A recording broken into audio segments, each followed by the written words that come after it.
Dato பிரமுகரான கண் மருத்துவ நிபுணரின் புகைப்படத்தை பயன்படுத்தி போலி சுகாதார பொருட்களை விற்பனை செய்த கும்பலுக்கு பின்னணியாக செயல்பட்ட கணவன் மனைவி கைது செய்யப்பட்டனர்.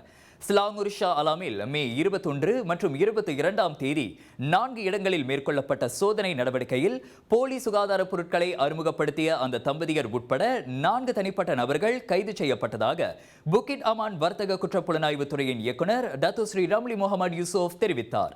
இரண்டாவது சோதனை நடவடிக்கையில் 3 வெளிநாட்டு தொழிலாளர்கள் கைது செய்யப்பட்டனர். சம்பந்தப்பட்ட மருத்துவ நிபுணரின் அனுமதியின்றி அவரது புகைப்படத்தை போலி பொருள் விளம்பரத்தில் அந்த தம்பதியர் பயன்படுத்தி உள்ளனர் என ரம்லி முகமது கூறினார். அந்த கும்பல் வெளியிட்ட சுகாதார பொருட்களை அறிமுகப்படுத்துவதற்கு பிரபலமான அந்த மருத்துவ நிபுணரின் புகைப்படத்தையும் அவரது காணொலியையும் பயன்படுத்தியதாக கூறப்பட்டது. விளம்பரப்படுத்தப்பட்ட அந்த பொருளின் உண்மையை உறுதிப்படுத்துவதற்காக சில தனிப்பட்ட நபர்கள் தொடர்பு கொண்ட பின்னரே இந்த விவகாரம் அந்த மருத்துவ நிபுணருக்கு தெரிய வந்தது. அந்த விளம்பரத்திற்கும் அதன் நிறுவனத்திற்கும் தமக்கும் எந்த ஒரு தொடர்பும் இல்லை என அந்த மருத்துவர் உறுதிப்படுத்தியதாக இன்று மினாரா கேபிஜேவில் நடைபெற்ற செய்தியாளர் கூட்டத்தில் பேசிய போது ரம்லி முகமது தெரிவித்தார்.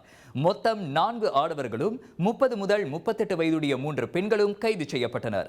அவர்களிடமிருந்து பல்வேறு முத்திரைகளை கொண்ட கண் சிகிச்சைக்கான 18 பொருட்கள், மடிக்கணினி, விவேக தொலைபேசிகளும் பறிமுதல் செய்யப்பட்டன.